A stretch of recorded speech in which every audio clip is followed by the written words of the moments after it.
जी सत श्री अकाल जी साਰਿਆਂ ਨੂੰ। पंजाब मेरे भी ਤੁਹਾਡਾ बहुत बहुत स्वागत करते हैं। तो अज ਆਪਾਂ ਗੱਲ ਕਰਾਂਗੇ एक जहाज की जो कि थोड़े दिन पहला एक नहर ਦੇ ਵਿੱਚ फस चुकिया है। सो इस ਦੇ ਨਾਲ ਅੱਧੀ ਦੁਨੀਆ ਤੇ ਅਸਰ ਪਿਆ ਹੈ क्योंकि जो इस ਦੇ ਵਿੱਚ ਸਮਾਨ ਸੀ ਉਹ ਰੋਜ਼ਮਰਾ ਦੀ ਜ਼ਿੰਦਗੀ ਵਿੱਚ ਵਰਤਣ ਵਾਲਾ ਸਮਾਨ ਸੀ। ਸੋ ਜੇਕਰ ਉਸ ਦੀ ਸ਼ਾਰਟੇਜ ਪੈਂਦੀ ਤਾਂ ਉਸ ਨਾਲ ਬਹੁਤ ਸਾਰਾ ਆਰਥਿਕ ਲੋਡ ਪੈਣਾ ਸੀ ਬਹੁਤ ਸਾਰੇ ਦੇਸ਼ਾਂ ਤੇ ਬਹੁਤ ਸਾਰੇ ਲੋਕਾਂ ਤੇ। ਸੋ ਇਸ ਬਾਰੇ ਅੱਜ ਆਪਾਂ ਗੱਲ ਕਰਾਂਗੇ ਤੇ ਹੋਰ ਵੀ ਬਹੁਤ ਇੰਟਰਸਟਿੰਗ ਫੈਕਟਸ ਨੇ ਜਿਨ੍ਹਾਂ ਬਾਰੇ ਜਾਣ ਕੇ ਤੁਸੀਂ ਇੱਕ ਵਾਰ ਹੈਰਾਨ ਜ਼ਰੂਰ ਹੋਵੋਗੇ। ਤੇ ਹੁਣ ਉਹ ਸਮਾਨ ਆਪਣੀ ਮੰਜ਼ਿਲ ਤੇ ਸਮੇਂ ਸਿਰ ਨਾ ਪਹੁੰਚਣ ਕਾਰਨ ਉਹ ਸਾਰੀਆਂ ਚੀਜ਼ਾਂ ਦਾ ਰੇਟ ਵੱਧ ਜਾਵੇਗਾ। ਪਰ ਹੈਰਾਨੀ ਵਾਲੀ ਗੱਲ ਇਹ ਹੈ ਕਿ ਇਸ ਵਿੱਚ ਬਹੁਤ ਸਾਰੀਆਂ ਚੀਜ਼ਾਂ ਅਜਿਹੀਆਂ ਨੇ ਜੋ ਹੈ ਵੀ ਨਹੀਂ ਪਰ ਉਹਨਾਂ ਦਾ ਰੇਟ ਵੀ ਵਧੇਗਾ। ਸੋ ਹੁਣ ਸੋਚਣ ਵਾਲੀ ਗੱਲ ਇਹ ਹੈ ਕਿ ਜੋ ਚੀਜ਼ ਇਸ ਦੇ ਵਿੱਚ ਹੈ ਹੀ ਨਹੀਂ ਉਸ ਦਾ ਰੇਟ ਕਿਉਂ ਵਧੇਗਾ, ਕਿਉਂਕਿ ਇਹ ਜਿਸ ਸੜਕ ਤੇ ਜਾ ਰਿਹਾ ਹੈ ਮਤਲਬ ਪਾਣੀ ਦੀ ਇੱਕ ਤਰ੍ਹਾਂ ਦੀ ਸੜਕ ਹੀ ਆ ਉਹ ਵਨ ਵੇ ਹੈ। ਉਸ ਦੇ ਆਲੇ ਦੁਆਲੇ ਕੋਈ ਰਸਤਾ ਨਹੀਂ ਹੈ ਜਿੱਥੇ ਇਹ ਜਹਾਜ਼ ਫਸਿਆ ਹੈ। ਮਤਲਬ ਹੁਣ ਜਦੋਂ ਦੂਜੇ ਜਹਾਜ਼ ਹੋਰ ਸਮਾਨ ਲੈ ਕੇ ਆ ਰਹੇ ਸੀ ਜਿਵੇਂ ਕਿ ਕੱਚਾ ਤੇਲ ਜਾਂ ਫਿਰ ਹੋਰ ਕਈ ਤਰ੍ਹਾਂ ਦੀਆਂ ਵਸਤੂਆਂ, ਹੁਣ ਉਹ ਵੀ ਇਸ ਜਾਮ ਵਿੱਚ ਫਸ ਚੁੱਕੇ ਨੇ। ਤੇ ਇਸ ਨਾਲ ਕਿੰਨਾ ਨੁਕਸਾਨ ਹੋਵੇਗਾ ਤੇ ਕਿੰਨਾ ਹੁਣ ਤੱਕ ਹੋ ਚੁੱਕਿਆ ਹੈ ਤੇ ਇਹ ਰਸਤਾ ਕਿਵੇਂ ਬਣਿਆ ਤੇ ਇਸ ਤੋਂ ਇਲਾਵਾ ਹੋਰ ਰਸਤਾ ਕਿਹੜਾ ਹੈ ਜਿੱਥੇ ਇਹ ਜਹਾਜ਼ ਨੇ ਜਾਣਾ ਹੈ। ਸੋ ਬਹੁਤ ਹੀ ਇੰਟਰਸਟਿੰਗ ਤੇ ਇਨਫੋਰਮੇਸ਼ਨਲ ਵੀਡੀਓ ਹੈ। ਸੋ ਜੇਕਰ ਤੁਸੀਂ ਲਾਸਟ ਤੱਕ ਇਸ ਨੂੰ ਦੇਖਦੇ ਹੋ ਤਾਂ ਤੁਹਾਨੂੰ ਬਹੁਤ ਕੁਝ ਨਵਾਂ ਸਿੱਖਣ ਨੂੰ ਮਿਲ ਸਕਦਾ ਹੈ। ਸੋ ਆਸ ਕਰਦੇ ਹਾਂ ਤੁਸੀਂ ਕਦੇ ਨਾ ਕਦੇ ਸੁਏਜ਼ ਨਹਿਰ ਬਾਰੇ ਜ਼ਰੂਰ ਪੜ੍ਹਿਆ ਹੋਵੇਗਾ ਤੇ ਇਹ ਜਹਾਜ਼ ਸੁਏਜ਼ ਨਹਿਰ ਵਿੱਚ ਹੀ ਫਸਿਆ ਹੈ ਤੇ ਇਸ ਨੂੰ ਇਨਸਾਨਾਂ ਦੁਆਰਾ ਤਿਆਰ ਕੀਤਾ ਗਿਆ ਤੇ ਇਸ ਨੂੰ ਤਿਆਰ ਕਰਨ ਦਾ ਕਾਰਨ ਇੱਕ ਸ਼ਾਰਟਕਟ ਰਸਤਾ ਤਿਆਰ ਕਰਨਾ ਸੀ। ਮਤਲਬ ਕਿ ਜੋ ਦੂਜਾ ਰਸਤਾ ਸੀ ਉਹ ਬਹੁਤ ਲੰਬਾ ਤੈਅ ਕਰਨਾ ਪੈਂਦਾ ਸੀ ਏਸ਼ੀਆ ਤੋਂ ਯੂਰਪ ਤੱਕ ਜਾਣ ਲਈ। ਮਤਲਬ ਕੁੱਲ ਮਿਲਾ ਕੇ ਆਪਾਂ ਕਹਿ ਸਕਦੇ ਹਾਂ ਕਿ ਏਸ਼ੀਆ ਤੇ ਯੂਰਪ ਨੂੰ ਜੋੜਨ ਦਾ ਕੰਮ ਕਰਦਾ ਹੈ ਇਹ ਰਸਤਾ। ਤੇ ਇਹ ਕੁੱਲ ਰਸਤਾ 7000 ਕਿਲੋਮੀਟਰ ਦਾ ਹੈ ਤੇ ਇਹ ਜੋ ਇਨਸਾਨਾਂ ਦੁਆਰਾ ਨਹਿਰ ਬਣਾਈ ਗਈ ਹੈ ਇਹ ਕੁੱਲ 190 ਕਿਲੋਮੀਟਰ ਦੀ ਹੈ। ਤੇ ਇਹ ਨਹਿਰ ਸ਼ਾਰਟਕਟ ਹੋਣ ਕਾਰਨ ਇੱਕ ਸ਼ਿਪ ਦਾ ਕਈ ਕਰੋੜਾਂ ਰੁਪਇਆ ਬਚਾ ਦਿੰਦੀ ਹੈ, ਪਰ ਇਸ ਨੂੰ 10 ਸਾਲ ਲੱਗੇ ਸੀ ਬਣਾਉਣ ਲਈ। ਤੇ ਇਹ ਸ਼ਾਰਟਕਟ ਬਣਾਉਣ ਦਾ ਕਾਰਨ ਇਹ ਸੀ ਕਿ ਜੋ ਪਹਿਲਾ ਰਸਤਾ ਸੀ ਉਹ ਏਸ਼ੀਆ ਤੋਂ ਜਾਪਾਨ ਤੋਂ ਜੇਕਰ ਕੋਈ ਜਹਾਜ਼ ਨਿਕਲਦਾ ਹੈ ਯੂਰਪ ਲਈ ਤਾਂ ਉਸ ਨੂੰ ਸਾਊਥ ਅਫਰੀਕਾ ਤੋਂ ਹੋ ਕੇ ਗੁਜ਼ਰਨਾ ਪਵੇਗਾ ਤੇ ਇਸ ਵਿੱਚ ਉਸ ਨੂੰ 2 ਹਫ਼ਤੇ ਲੱਗ ਜਾਣਗੇ। ਸੋ ਅੱਜ ਦੇ ਇੰਨੇ ਫਾਸਟ ਸਮੇਂ ਦੇ ਵਿੱਚ ਜੇਕਰ ਤੁਸੀਂ ਦੇਖੋਗੇ ਕਿ 2 ਹਫ਼ਤੇ ਦਾ ਸਮਾਂ ਬਹੁਤ ਹੁੰਦਾ ਹੈ ਤੇ ਖਾਣ ਪੀਣ ਵਾਲੀਆਂ ਚੀਜ਼ਾਂ ਦੀ ਤਾਂ ਵੈਸੇ ਹੀ ਥੋੜੇ ਦਿਨ ਦੀ ਟਾਈਮਿੰਗ ਹੁੰਦੀ ਹੈ ਤੇ ਜਿਸ ਕਾਰਨ ਇਹ ਰਾਸਤੇ ਨੂੰ ਬਣਾਇਆ ਗਿਆ। ਵੈਸੇ ਇਹ ਰਾਸਤਾ ਬਹੁਤ ਹੱਦ ਤੱਕ ਕੁਦਰਤੀ ਤੌਰ ਤੇ ਬਣਿਆ ਹੋਇਆ ਸੀ, ਇਸ ਨੂੰ ਥੋੜਾ ਜਿਹਾ ਮੈਨ ਮੇਡ ਕਰਨਾ ਪਿਆ ਪਰ ਉਹ ਥੋੜਾ ਨਕਸ਼ੇ ਵਿੱਚ ਬਹੁਤ ਛੋਟਾ ਦਿਖਦਾ ਹੈ। ਅਸਲ ਵਿੱਚ ਉਹ 190 ਕਿਲੋਮੀਟਰ ਦੇ ਨੇੜੇ ਤੇੜੇ ਚਲੇ ਜਾਂਦਾ ਹੈ ਤੇ ਇਸ ਤੋਂ ਬਾਅਦ ਇਸ ਦਾ ਇੱਕ ਟੋਲ ਟੈਕਸ ਲਗਾ ਦਿੱਤਾ ਗਿਆ ਤੇ ਬੇਸ਼ੱਕ ਇਸ ਟੋਲ ਟੈਕਸ ਰਾਹੀਂ ਇੱਕ ਸ਼ਿਪ ਨੂੰ 3 ਕਰੋੜ ਰੁਪਏ ਦੇਣੇ ਪੈਂਦੇ ਨੇ ਪਰ ਉਹ ਸ਼ਿਪ ਲਈ ਇਹ 3 ਕਰੋੜ ਰੁਪਏ ਬਹੁਤ ਘੱਟ ਨੇ ਉਸ ਰੂਟ ਨਾਲੋਂ ਜੋ ਸਾਊਥ ਅਫਰੀਕਾ ਰਾਹੀਂ 2 ਹਫ਼ਤਿਆਂ ਵਿੱਚ ਤੈਅ ਹੋਵੇਗਾ, ਕਿਉਂਕਿ ਉਸ ਲਈ ਸਭ ਤੋਂ ਪਹਿਲਾਂ ਬਹੁਤ ਸਾਰਾ ਤੇਲ ਦਾ ਖਰਚ ਆਵੇਗਾ ਤੇ ਉਸ ਤੋਂ ਬਾਅਦ ਜੋ ਉਸ ਵਿੱਚ ਕ੍ਰਿਊ ਹੈ ਉਸ ਨੂੰ ਖਾਣਾ ਵੀ ਦਿੱਤਾ ਜਾਵੇਗਾ ਤੇ ਹੋਰ ਬਹੁਤ ਸਾਰੀਆਂ ਪ੍ਰੋਬਲਮਾਂ ਨੇ ਜਿਵੇਂ ਕਿ ਉਸ ਰਾਸਤੇ ਤੇ ਬਹੁਤ ਸਾਰੇ ਲੁਟੇਰੇ ਵੀ ਪੈਂਦੇ ਨੇ। ਤੇ ਅੱਜ ਦੇ ਸਮੇਂ ਇਸ ਦਾ ਪੂਰਾ ਕੰਟਰੋਲ ਇਜਿਪਟ ਦੀ ਸਰਕਾਰ ਦੇ ਕੋਲ ਹੈ ਤੇ ਉਹ ਇਸ ਤੋਂ ਬਹੁਤ ਮੋਟਾ ਪੈਸਾ ਵੀ ਕਮਾਉਂਦੇ ਨੇ। ਮਤਲਬ ਕਿ ਉਹਨਾਂ ਦੀ GDP ਦਾ ਇੱਕ ਬਹੁਤ ਵੱਡਾ ਹਿੱਸਾ ਇਸ ਤੇ ਨਿਰਭਰ ਕਰਦਾ ਹੈ ਕਿਉਂਕਿ ਇੱਥੋਂ ਹਰ ਦਿਨ 51 ਸ਼ਿਪ ਗੁਜ਼ਰਦੇ ਨੇ ਤੇ ਹਰ ਇੱਕ ਸ਼ਿਪ ਤੋਂ 3 ਤੋਂ 3.5 ਕਰੋੜ ਫੀਸ ਲਈ ਜਾਂਦੀ ਹੈ ਜਿਸ ਨੂੰ ਆਪਾਂ ਟੋਲ ਟੈਕਸ ਕਹਿੰਦੇ ਆ ਤੇ ਇਹ ਕੰਟੇਨਰ ਦੇ ਹਿਸਾਬ ਨਾਲ ਲਿਆ ਜਾਂਦਾ ਹੈ ਤੇ ਜਿਸ ਹਿਸਾਬ ਨਾਲ ਇੱਕ ਦਿਨ ਦੀ ਕਮਾਈ 175 ਕਰੋੜ ਦੇ ਨੇੜੇ ਤੇੜੇ ਬਣਦੀ ਹੈ ਤੇ ਇੱਕ ਸਾਲ ਦੀ ਕਮਾਈ ਤੁਸੀਂ ਆਪ ਹੀ ਹਿਸਾਬ ਲਾ ਲਿਓ। ਫੈਰਡੀਨੈਂਡ ਡੀ ਨੇ ਇਸ ਨੂੰ 1854 ਵਿੱਚ ਬਣਾਉਣ ਦਾ ਜ਼ਿੰਮਾ ਲਿਆ ਸੀ ਤੇ ਇਸ ਨੇ ਸੁਏਜ਼ ਕਨਾਲ ਨਾਮ ਦੀ ਕੰਪਨੀ ਦੀ ਸ਼ੁਰੂਆਤ ਕੀਤੀ ਤੇ ਜਿਸ ਵਿੱਚ ਫਰਾਂਸ, ਬ੍ਰਿਟੇਨ ਤੇ ਅਮਰੀਕਾ ਦੇ ਵੱਡੇ ਬਿਜ਼ਨਸਮੈਨਾਂ ਨੇ ਪੈਸਾ ਲਗਾਇਆ ਤੇ ਨਹਿਰ ਬਣਨ ਨੂੰ 10 ਸਾਲ ਲੱਗ ਗਏ ਤੇ 15 ਲੱਖ ਤੋਂ ਜ਼ਿਆਦਾ ਮਜ਼ਦੂਰਾਂ ਨੇ ਇਸ ਵਿੱਚ ਕੰਮ ਕਰਿਆ ਤੇ 1 ਲੱਖ ਤੋਂ ਜ਼ਿਆਦਾ ਮਜ਼ਦੂਰ ਇਸ ਵਿੱਚ ਮਾਰੇ ਗਏ ਤੇ ਕੁਝ ਖਸਰਾ ਵਰਗੀਆਂ ਭਿਆਨਕ ਬਿਮਾਰੀਆਂ ਨਾਲ। ਤੇ 1869 ਵਿੱਚ ਇਸ ਨਹਿਰ ਦਾ ਉਦਘਾਟਨ ਕੀਤਾ ਗਿਆ ਤੇ ਉਸ ਵਕਤ ਇਜਿਪਟ ਦੀ ਇਸ ਵਿੱਚ ਹਿੱਸੇਦਾਰੀ ਸੀ ਪਰ ਉਹਨਾਂ ਨੂੰ ਆਪਣੀ ਹਿੱਸੇਦਾਰੀ ਵੇਚਣੀ ਪਈ ਤੇ ਹੁਣ ਇਹ ਫਰਾਂਸ ਤੇ ਬ੍ਰਿਟੇਨ ਕੋਲ ਸੀ ਤੇ ਹੁਣ ਇਹਨਾਂ ਦੋਨਾਂ ਨੂੰ ਫਾਇਦਾ ਹੀ ਫਾਇਦਾ ਸੀ। ਇੱਕ ਤਾਂ ਇਹਨਾਂ ਨੂੰ ਆਪਣਾ ਹੋਣ ਕਾਰਨ ਫ੍ਰੀ ਵਿੱਚ ਇੱਕ ਸ਼ਾਰਟਕਟ ਮਿਲ ਗਿਆ ਤੇ ਬਾਕੀ ਦੂਜੇ ਦੇਸ਼ਾਂ ਦੇ ਸ਼ਿਪਾਂ ਤੋਂ ਇਹਨਾਂ ਨੂੰ ਟੋਲ ਟੈਕਸ ਮਿਲ ਗਿਆ। ਪਰ ਜਿਸ ਦੀ ਜ਼ਮੀਨ ਤੇ ਇਹ ਸ਼ਾਰਟਕਟ ਬਣਿਆ ਸੀ ਮਤਲਬ ਕਿ ਇਜਿਪਟ ਦੀ ਉਸ ਨੂੰ ਕੁਝ ਵੀ ਨਹੀਂ ਮਿਲ ਰਿਹਾ ਸੀ। ਪਰ ਕਹਾਣੀ ਵਿੱਚ ਮੋੜ ਉਦੋਂ ਆਉਂਦਾ ਹੈ ਜਦੋਂ ਇਜਿਪਟ ਦੇ ਰਾਸ਼ਟਰਪਤੀ ਨਾਸਰ ਬਣਦੇ ਨੇ। ਉਹਨਾਂ ਨੇ ਨੀਲ ਨਦੀ ਤੇ ਇੱਕ ਬੰਨ ਬਣਾਉਣਾ ਸੀ ਤੇ ਜਿਸ ਤੋਂ ਇਜਿਪਟ ਨੂੰ ਬਹੁਤ ਫਾਇਦਾ ਹੋਣਾ ਸੀ ਤੇ ਇਹ ਬੰਨ ਬਣਾਉਣ ਲਈ ਉਹਨਾਂ ਨੂੰ ਬਹੁਤ ਸਾਰਾ ਪੈਸਾ ਚਾਹੀਦਾ ਸੀ ਤੇ ਉਹਨਾਂ ਨੇ ਉਸ ਸਮੇਂ ਵਰਲਡ ਬੈਂਕ ਤੋਂ ਮਦਦ ਮੰਗੀ ਤੇ ਸਹਿਮਤੀ ਮਿਲ ਗਈ। ਤੇ ਜਦੋਂ ਨਾਸਰ ਦੀ ਨਜ਼ਦੀਕੀ ਸੋਵੀਅਤ ਸੰਘ ਨਾਲ ਵਧੀ ਤਾਂ ਅਮਰੀਕਾ ਗੁੱਸਾ ਖਾ ਗਿਆ ਤੇ ਮਾਹੌਲ ਕੋਲਡ ਵਾਰ ਦਾ ਚੱਲ ਰਿਹਾ ਸੀ ਤੇ ਅਮਰੀਕਾ ਨੇ ਵਰਲਡ ਬੈਂਕ ਤੋਂ ਮਿਲਣ ਵਾਲੀ ਮਦਦ ਤੇ ਰੋਕ ਲਗਾ ਦਿੱਤੀ ਤੇ ਜਿਸ ਤੋਂ ਗੁੱਸਾ ਖਾ ਕੇ ਨਾਸਰ ਨੇ ਸੁਏਜ਼ ਨਹਿਰ ਨੂੰ ਨੈਸ਼ਨਲਾਈਜ਼ ਕਰ ਦਿੱਤਾ ਤੇ ਦੂਜੇ ਪਾਸੇ ਬ੍ਰਿਟੇਨ ਲਈ ਇਹ ਬਹੁਤ ਵੱਡਾ ਝਟਕਾ ਸੀ।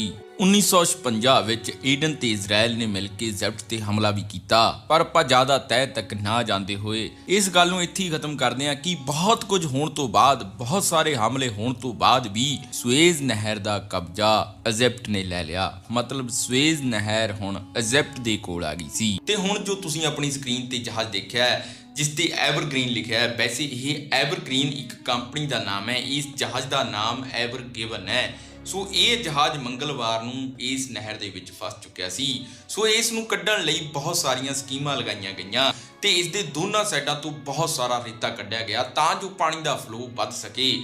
ਤੇ ਤੁਹਾਨੂੰ ਜਾਣ ਕੇ ਹੈਰਾਨੀ ਹੋਵੇਗੀ ਕਿ ਇਸ ਦੇ ਥੱਲਿਓਂ ਇੰਨਾ ਰੇਤਾ ਕੱਢਿਆ ਗਿਆ ਜਿਸ ਨਾਲ 올림픽 ਦੇ ਸਵਿਮਿੰਗ ਪੂਲ 12 ਭਰੇ ਜਾ ਸਕਦੇ ਨੇ। ਸੋ ਇਸ ਦੀ ਲੰਬਾਈ ਦਾ ਅੰਦਾਜ਼ਾ ਤੁਸੀਂ ਇਸ ਗੱਲ ਤੋਂ ਲਗਾ ਸਕਦੇ ਹੋ ਕਿ ਜੇਕਰ 120 ਫੁੱਟ ਦਾ ਇੱਕ ਮੋਬਾਈਲ ਦਾ ਟਾਵਰ ਹੈ ਤਾਂ ਉਦਾਂ ਦੇ 12 ਟਾਵਰਾਂ ਜਿੰਨੀ ਲੰਬਾਈ ਇਸ ਜਹਾਜ਼ ਦੀ ਹੈ। ਮਤਲਬ ਇਸ ਦੀ ਲੰਬਾਈ ਆਈਫਲ ਟਾਵਰ ਨਾਲੋਂ ਵੀ ਜ਼ਿਆਦਾ ਹੈ। ਤੇ ਇਹ ਇੱਥੇ ਇਸ ਕਾਰਨ ਫਸ ਗਿਆ ਕਿਉਂਕਿ ਜਿਸ ਦਿਨ ਇਹ ਇੱਥੋਂ ਗੁਜ਼ਰ ਰਿਹਾ ਸੀ ਉਸ ਦਿਨ ਇੱਥੇ ਹਵਾਵਾਂ ਬਹੁਤ ਤੇਜ਼ ਆਈਆਂ ਤੇ ਇਸ ਤੇ ਜੋ ਕੰਟੇਨਰ ਰੱਖੇ ਗਏ ਨੇ ਉਹਨਾਂ ਨੇ ਇਸ ਨੂੰ ਇੱਕ ਸਾਈਡ ਤੋਂ ਦੂਜੀ ਸਾਈਡ ਤੱਕਣ ਦਾ ਕੰਮ ਕੀਤਾ। ਜਿਵੇਂ ਤੁਸੀਂ ਮੂਵੀਜ਼ ਦੇ ਵਿੱਚ ਕਈ ਪੁਰਾਣੇ ਜਹਾਜ਼ਾਂ ਨੂੰ ਕੱਪੜੇ ਨਾਲ ਡਾਇਰੈਕਸ਼ਨ ਦਿੰਦੇ ਹੋਏ ਦੇਖਿਆ ਹੋਵੇਗਾ, ਉਸ ਤਰ੍ਹਾਂ ਹੀ ਇਹ ਕੰਟੇਨਰਾਂ ਨੇ ਇਸ ਜਹਾਜ਼ ਲਈ ਕੰਮ ਕਰ ਦਿੱਤਾ ਤੇ ਹੁਣ ਬਾਕੀ ਸਾਰੇ ਜਹਾਜ਼ ਇਸ ਦੇ ਕਾਰਨ ਠੱਪ ਹੋ ਕੇ ਖੜੇ ਨੇ, ਮਤਲਬ ਕਿ ਪਾਣੀ ਦੇ ਜਾਮ ਵਿੱਚ ਫਸੇ ਨੇ। ਸੋ ਇਹ ਤੈਅ ਕਰਨਾ ਮੁਸ਼ਕਲ ਸੀ ਕਿ ਅਸੀਂ ਵਾਪਸ ਜਾਈਏ ਜਾਂ ਇੱਥੇ ਹੀ ਖੜੇ ਰਹੀਏ ਕਿਉਂਕਿ ਦੂਜੇ ਰਾਸਤੇ ਨੂੰ ਜਾਣ ਲਈ 2 ਹਫ਼ਤੇ ਦਾ ਸਮਾਂ ਲੱਗਣਾ ਸੀ ਤੇ ਜੇਕਰ ਉਸ ਤੋਂ ਪਹਿਲਾਂ ਇਹ ਜਹਾਜ਼ ਨਿਕਲ ਗਿਆ ਤਾਂ ਫਿਰ ਸਾਡੇ ਲਈ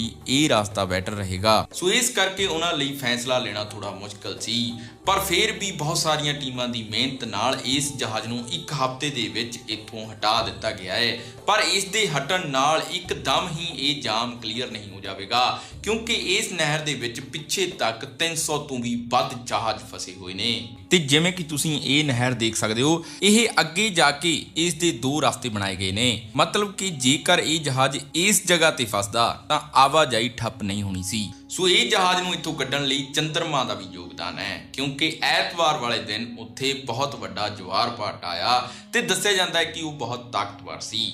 ਤੇ ਤੁਸੀਂ ਛੋਟੇ ਹੁੰਦੇ ਕਿਤਾਬਾਂ ਵਿੱਚ ਪੜ੍ਹਿਆ ਵੀ ਹੋਵੇਗਾ ਕਿ ਜਵਾਰ ਭਾਟਾ ਕਿਵੇਂ ਆਉਂਦੇ ਨੇ। ਸੋ ਜਦੋਂ ਪੂਰਨਮਾਸੀ ਹੁੰਦੀ ਹੈ ਤਾਂ ਚੰਦ ਧਰਤੀ ਦੇ ਬਿਲਕੁਲ ਸੈਂਟਰ ਤੇ ਆ ਜਾਂਦਾ ਹੈ ਤੇ ਜਿਸ ਕਾਰਨ ਧਰਤੀ ਦੀ ਗ੍ਰੈਵਿਟੀ ਘਟ ਜਾਂਦੀ ਹੈ ਤੇ ਪਾਣੀ ਜ਼ਿਆਦਾ ਉਛਲਣ ਲੱਗ ਜਾਂਦਾ ਹੈ। ਤੇ 2020 ਦੇ ਵਿੱਚ ਇਜਿਪਟ ਨੇ ਇਸ ਨਹਿਰ ਤੋਂ 40,000 ਕਰੋੜ ਤੋਂ ਜ਼ਿਆਦਾ ਪੈਸੇ ਇਸ ਨਹਿਰ ਤੋਂ ਕਮਾਏ ਸੀ। ਵੈਸੇ ਇਹ ਨਹਿਰ ਬਣਾਉਣ ਵਾਲਿਆਂ ਨੇ ਜਾਂ ਜਹਾਜ਼ ਬਣਾਉਣ ਵਾਲਿਆਂ ਨੇ ਕਦੇ ਵੀ ਨਹੀਂ ਸੋਚਿਆ ਹੋਵੇਗਾ ਕਿ ਜਹਾਜ਼ ਹਵਾ ਦੇ ਨਾਲ ਇੱਦਾਂ ਵੀ ਫਸ ਸਕਦਾ ਹੈ। ਸੋ ਇਸ ਕਰਕੇ ਕਿਹਾ ਜਾਂਦਾ ਹੈ ਕਿ ਜਿੰਨਾ ਅਸੀਂ ਸਾਇੰਸ ਨੂੰ ਸਮਝਣ ਦੀ ਕੋਸ਼ਿਸ਼ ਕਰਦੇ ਹਾਂ ਉਨਾ ਹੀ ਸਾਇੰਸ ਸਾਨੂੰ ਪਿੱਛੇ ਕਰ ਦਿੰਦੀ ਹੈ। ਤੇ ਇਸ ਦੇ ਵਿੱਚ 20 ਫੁੱਟ ਦੇ 20,000 ਦੇ ਨੇੜੇ ਤੇੜੇ ਕੰਟੇਨਰ ਰੱਖੇ ਗਏ ਨੇ। ਸੋ ਜੈਪਨੀਜ਼ ਕੰਪਨੀ ਦਾ ਇਹ ਸ਼ਿਪ ਹੈ। ਤਾਈਵਾਨਸ ਕੰਪਨੀ ਇਸ ਨੂੰ ਆਪਰੇਟ ਕਰਦੀ ਹੈ ਜਿਸ ਦਾ ਨਾਮ ਹੈ ਐਵਰਗ੍ਰੀਨ ਮਾਰੀਨ ਤੇ 25 ਦੇ ਨੇੜੇ ਤੇੜੇ ਇਸ ਦੇ ਕਰੂ ਮੈਂਬਰ ਨੇ ਜੋ ਕਿ ਸਾਰੇ ਇੰਡੀਅਨ ਨੇ। ਤੇ ਇਸ ਦੇ ਨਾਲ ਹੀ ਤੁਹਾਨੂੰ ਇਸ ਤਰ੍ਹਾਂ ਦੀ ਇੱਕ ਹੋਰ ਸ਼ਾਰਟਕਟ ਨਹਿਰ ਬਾਰੇ ਦੱਸ ਦਈਏ ਜੋ ਕਿ ਬਹੁਤ ਹੀ ਕਮਾਲ ਦੀ ਤਕਨੀਕ ਨਾਲ ਬਣਾਈ ਗਈ ਹੈ। ਤੇ ਇਸ ਦਾ ਵੀ ਜੋ ਪਹਿਲਾਂ ਵਾਲਾ ਸਫ਼ਰ ਸੀ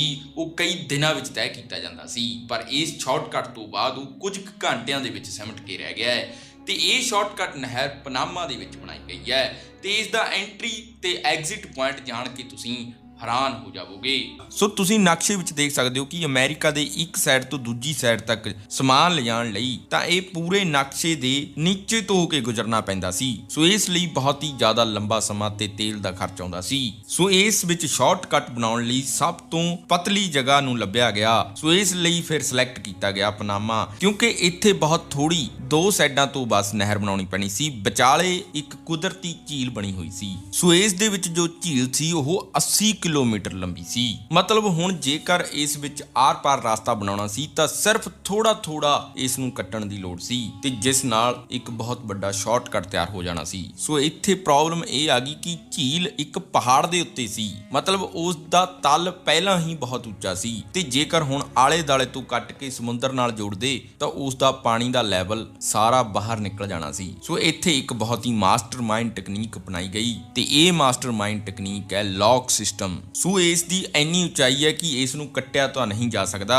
ਸ਼ੁਰੂਆਤ ਵਿੱਚ ਇੰਜੀਨੀਅਰਾਂ ਨੇ ਸੋਚਿਆ ਸੀ ਕਿ ਸ਼ਾਇਦ ਆਪਾਂ ਇਸ ਨੂੰ ਕੱਟ ਸਕਦੇ ਹਾਂ ਤੇ ਕੱਟ ਕੇ ਆਪਾਂ ਦੋਨੋਂ ਸਾਗਰਾਂ ਨੂੰ ਆਪਸ ਵਿੱਚ ਮਿਲਾ ਦਈਏ ਤਾਂ ਕੰਮ ਹੋ ਸਕਦਾ ਹੈ, ਪਰ ਇੰਨੇ ਵੱਡੇ ਪਹਾੜੀ ਏਰੀਏ ਨੂੰ ਕੱਟਣਾ ਬਹੁਤ ਮੁਸ਼ਕਲ ਸੀ, ਜਿਸ ਕਰਕੇ ਇਹ ਟੈਕਨੀਕ ਅਪਣਾਉਣੀ ਪਈ। ਸੋ ਤੁਸੀਂ ਮੈਪ ਵਿੱਚ ਦੇਖ ਸਕਦੇ ਹੋ ਕਿ ਇੱਕ ਸਾਈਡ ਅੰਟਲਾਰਟਿਕ ਮਹਾਸਾਗਰ ਹੈ ਤੇ ਦੂਜੀ ਸਾਈਡ ਪ੍ਰਸ਼ਾਂਤ ਮਹਾਸਾਗਰ ਹੈ ਤੇ ਦੋਨਾਂ ਦਾ ਲੈਵਲ ਬਿਲਕੁਲ ਸੇਮ ਹੈ, ਪਰ ਵਿੱਚ 80 ਕਿਲੋਮੀਟਰ ਦੀ ਜੋ ਲੇਕ ਹੈ ਇਸ ਦਾ ਲੈਵਲ ਪਹਾੜ ਦੇ ਉੱਤੇ ਹੋਣ ਕਾਰਨ ਉੱਚਾ ਹੈ। ਸੋ ਇੰਜੀਨੀਅਰਾਂ ਨੇ ਹੁਣ 1 ਕਿਲੋਮੀਟਰ ਇੱਧਰ ਲੌਕ ਬਣਾ ਦਿੱਤੇ ਤੇ 1 ਕਿਲੋਮੀਟਰ ਦੂਜੀ ਸਾਈਡ। ਸੋ ਇਹ 82 ਕਿਲੋਮੀਟਰ ਦੇ ਸ਼ਾਰਟਕਟ ਦੇ ਵਿੱਚ 1 ਕਿਲੋਮੀਟਰ ਪਹਿਲਾਂ ਮਿਹਨਤ ਕਰਨੀ ਪੈਂਦੀ ਹੈ ਤੇ 1 ਕਿਲੋਮੀਟਰ ਦੂਜੀ ਸਾਈਡ ਤੇ ਜਿਵੇਂ ਕਿ ਤੁਸੀਂ ਪਹਿਲੇ ਲੌਕ ਦਾ ਲੈਵਲ ਦੇਖ ਸਕਦੇ ਹੋ ਕਿ ਜਦੋਂ ਇਸ ਨੂੰ ਡਾਊਨ ਕਰਕੇ ਇਸ ਵਿੱਚ ਜਹਾਜ਼ ਦੀ ਐਂਟਰੀ ਕਰਾਈ ਜਾਂਦੀ ਹੈ ਤੇ ਉਸ ਤੋਂ ਬਾਅਦ ਲੌਕ ਬੰਦ ਕਰਕੇ ਤੇ ਦੂਜੇ ਦਾ ਲੈਵਲ ਡਾਊਨ ਕੀਤਾ ਜਾਂਦਾ ਹੈ, ਪਹਿਲੇ ਦਾ ਚੱਕਿਆ ਜਾਂਦਾ ਹੈ ਤੇ ਉਸ ਤਰ੍ਹਾਂ ਅੱਗੇ ਐਂਟਰੀ ਹੁੰਦੀ ਹੈ ਤੇ ਇਸੇ ਤਰ੍ਹਾਂ ਫਿਰ ਅਗਲੇ ਦਾ ਲੈਵਲ ਚੱਕ ਕੇ ਦੂਜੇ ਦਾ ਡਾਊਨ ਕਰਕੇ ਝੀਲ ਦੇ ਵਿੱਚ ਐਂਟਰੀ ਕਰਾਈ ਜਾਂਦੀ ਹੈ।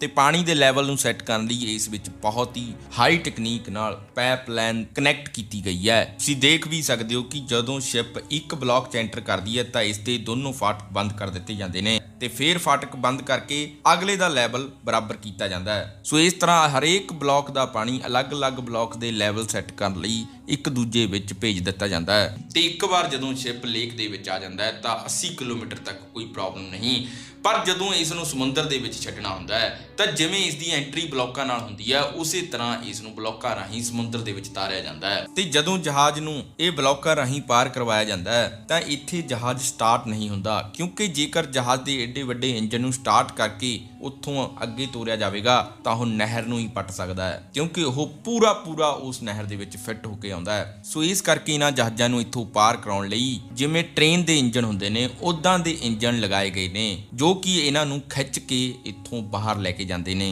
ਸੋ ਇਹਨਾਂ ਨੂੰ ਮਿਊਲਸ ਕਿਹਾ ਜਾਂਦਾ ਹੈ। ਸੋ ਇਹ ਬਹੁਤ ਹੀ ਪਾਵਰਫੁਲ ਇੰਜਨ ਹੁੰਦੇ ਨੇ ਤੇ ਇਹਨਾਂ ਦੇ ਖਿੱਚਣ ਕਾਰਨ ਇਹ ਬੈਲੈਂਸ ਵਿੱਚ ਵੀ ਰਹਿੰਦੇ ਨੇ, ਕਿਉਂਕਿ ਇਹ ਦੋਨੋਂ ਪਾਸੋਂ ਖਿਚਾਈ ਕਰਦੇ ਨੇ ਸੇਮ ਪੋਜੀਸ਼ਨ ਤੇ ਜਿਸ ਕਰਕੇ ਜਹਾਜ਼ ਦਾ ਸਾਈਡਾਂ ਤੇ ਟਕਰਾਉਣ ਦਾ ਕੋਈ ਚਾਂਸ ਨਹੀਂ ਹੁੰਦਾ। ਤੇ ਇਹ ਲੇਕ ਤੋਂ ਜੋ ਪਹਿਲਾ ਸਫ਼ਰ ਹੁੰਦਾ ਸੀ ਉਹ 15 ਦਿਨ ਵਿੱਚ ਪੂਰਾ ਕੀਤਾ ਜਾਂਦਾ ਸੀ। ਇਸ ਸ਼ਾਰਟਕਟ ਤੋਂ ਬਾਅਦ ਇਹ ਸਫ਼ਰ ਸਿਰਫ 10 ਘੰਟੇ ਵਿੱਚ ਖਤਮ ਕੀਤਾ ਜਾਂਦਾ ਹੈ, ਜੋ ਕਿ ਇੱਕ 82 ਕਿਲੋਮੀਟਰ ਦੀ ਨਹਿਰ ਨਾਲ ਸਾਰਾ ਸੋਲਵ ਹੋ ਗਿਆ ਹੈ। ਸੋ ਹੁਣ ਇਹ ਐਡਾ ਵੱਡਾ ਸ਼ਾਰਟਕਟ ਜਿਸ ਨੇ ਬਣਾਇਆ ਸੋ ਉਹ ਇਸ ਜਗ੍ਹਾ ਤੇ ਟੋਲ ਤਾਂ ਲਵੇਗਾ ਹੀ। ਸੋ ਜੇਕਰ ਇੱਕ ਜਹਾਜ਼ ਤੇ 5000 ਕੰਟੇਨਰ ਹੁੰਦੇ ਨੇ ਤਾਂ ਹੀ ਇੱਕ ਕੰਟੇਨਰ ਦਾ $90 ਚਾਰਜ ਕਰਦੇ ਨੇ, ਜੋ ਕਿ ਬਣਦਾ ਹੈ 3 ਕਰੋੜ ਦੇ ਨੇੜੇ ਤੇੜੇ, ਮਤਲਬ ਕਿ ਇੱਕ ਸ਼ਿਪ ਦੇ 3 ਕਰੋੜ। ਤੇ ਜੇਕਰ ਯਾਤਰੀ ਜਹਾਜ਼ ਹੈ ਜਿਸ ਵਿੱਚ 4000 ਲਗਭਗ ਯਾਤਰੀ ਹੁੰਦੇ ਨੇ ਤਾਂ ਉਸ ਜਹਾਜ਼ ਤੋਂ $150 ਚਾਰਜ ਕਰਦੇ ਨੇ ਪ੍ਰਤੀ ਯਾਤਰੀ, ਜੋ ਕਿ 4 ਕਰੋੜ ਦੇ ਨੇੜੇ ਤੇੜੇ ਫੀਸ ਬਣਦੀ ਹੈ ਇੱਕ ਜਹਾਜ਼ ਦੀ। ਸੋ ਹਰ ਦਿਨ ਇੱਥੋਂ 40 ਸ਼ਿਪ ਲੰਘਦੇ ਨੇ, ਬੇਸ਼ੱਕ ਉਹ ਯਾਤਰੀ ਹੋਣ ਬੇਸ਼ੱਕ ਉਹ ਸਮਾਨ ਢੋਣ ਵਾਲੇ। ਸੋ ਇਸ ਤਰ੍ਹਾਂ 140 ਕਰੋੜ ਦੇ ਨੇੜੇ ਤੇੜੇ ਇੱਕ ਦਿਨ ਦੀ ਕਮਾਈ ਬਣਦੀ ਹੈ ਤੇ ਇਹ ਵੱਧ ਘੱਟ ਵੀ ਹੋ ਸਕਦੀ ਹੈ। ਸੋ ਇਸ ਤਰ੍ਹਾਂ ਇਹ ਪਨਾਮਾ ਦੀ ਨਹਿਰ ਅੱਜ ਬਹੁਤ ਹੀ ਵੱਡਾ ਆਰਥਿਕ ਯੋਗਦਾਨ ਪਾ ਰਹੀ ਹੈ ਇਹਨਾਂ ਦੀ GDP ਦੇ ਵਿੱਚ। ਵੈਸੇ ਇਹ ਅਮਰੀਕਾ ਨੇ ਹੀ ਬਣਾਈ ਸੀ, ਜਿਵੇਂ ਸਵੇਜ਼ ਨਹਿਰ ਨੈਸ਼ਨਲਾਈਜ਼ ਕਰ ਦਿੱਤੀ ਸੀ, ਸੋ ਇਸ ਤਰ੍ਹਾਂ ਇਹਨਾਂ ਨੇ ਵੀ ਅਮਰੀਕਾ ਨੂੰ ਇੱਥੋਂ ਭੇਜ ਦਿੱਤਾ ਸੀ ਤੇ ਇਸ ਨੂੰ ਰਾਸ਼ਟਰੀ ਘੋਸ਼ਿਤ ਕਰ ਦਿੱਤਾ ਸੀ। ਸੋ ਇਹ ਇਨਫੋਰਮੇਸ਼ਨ ਤੁਹਾਨੂੰ ਕਿਵੇਂ ਦੀ ਲੱਗੀ ਸਾਨੂੰ ਲਾਈਕ ਤੇ ਕਮੈਂਟ ਕਰਕੇ ਜਰੂਰ ਦੱਸਿਓ ਤੇ ਨਾਲ ਦੀ ਨਾਲ ਇਹ ਵੀਡੀਓ ਨੂੰ ਵੱਧ ਤੋਂ ਵੱਧ ਸ਼ੇਅਰ ਜਰੂਰ ਕਰ ਦਿਓ ਤਾਂ ਜੋ ਇਹ ਇਨਫੋਰਮੇਸ਼ਨ ਜ਼ਿਆਦਾ ਤੋਂ ਜ਼ਿਆਦਾ ਲੋਕਾਂ ਤੱਕ ਪਹੁੰਚ ਸਕੇ। ਤੇ ਹਰ ਰੋਜ਼ ਮੋਟੀਵੇਸ਼ਨ ਦਾ ਡੋਜ਼ ਲੈਣ ਲਈ ਸਾਨੂੰ ਇੰਸਟਾਗ੍ਰਾਮ ਤੇ ਫੋਲੋ ਜਰੂਰ ਕਰਿਓ, ਉੱਥੇ ਹਰ ਰੋਜ਼ ਮੋਟੀਵੇਸ਼ਨ ਦਾ ਡੋਜ਼ ਮਿਲਦਾ ਹੈ। ਸੋ ਨਵੇਂ ਦੋਸਤਾਂ ਨੂੰ ਬੇਨਤੀ ਹੈ ਕਿ ਹੋ ਸਕੇ ਤਾਂ ਚੈਨਲ ਸਬਸਕ੍ਰਾਈਬ ਕਰ ਲਿਓ ਤੇ ਨਾਲ ਦੀ ਨਾਲ ਬੈਲ ਦਾ ਬਟਨ ਜਰੂਰ ਦਬ ਲਿਓ ਤਾਂ ਜੋ ਸਾਡੀ ਨਵੀਂ ਵੀਡੀਓ ਤੁਹਾਡੇ ਕੋਲ ਸਭ ਤੋਂ ਪਹਿਲਾਂ ਪਹੁੰਚ ਸਕੇ। ਥੈਂਕ ਯੂ, ਧੰਨਵਾਦ।